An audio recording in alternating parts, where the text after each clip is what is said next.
one of the issues that we've talked about that I have some concern with is that in elementary schools, once the masks come off and lunch is taking place, we're not going to have that much distance in the average classroom.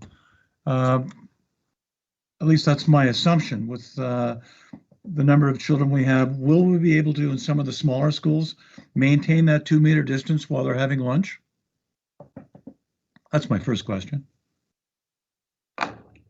Trustee Foley, it's Mr. Slater. I would think that that's a possibility, but even based on size of school, that might not be the only criteria that would be used in that situation. But again, that might be a decision that individual schools will be able to make in terms of how they're delivering that lunch program and where students are during lunch times.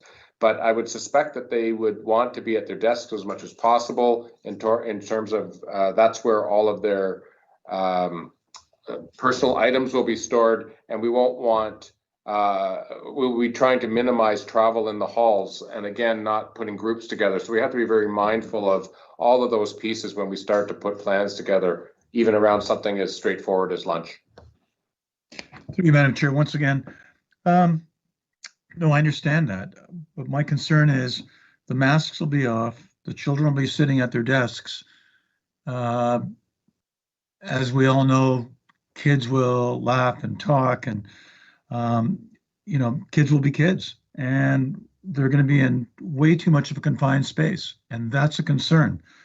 I think we need to look at. I think that something needs to be addressed and thought through a little bit more, because the risk of contamination and exposure to each other is just that much higher. The CDC has talked repeatedly about things like loud talking and fluid speech.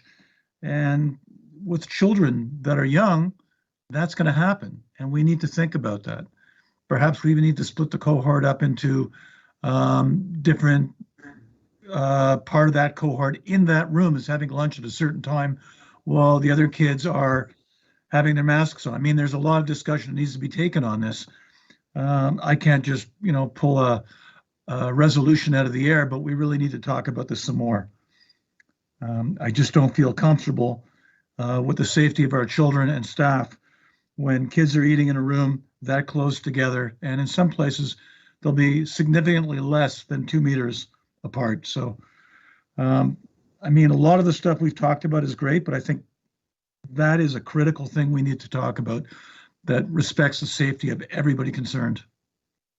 Thank you, Madam Chair. Those are very good points, and perhaps Superintendent Slater, when next we're talking to Public Health and Ms. Scales, who I think is your liaison, we could do some brainstorming with her and see what good suggestions we could get from Public Health to address some of the concerns that Mr. Foley has raised.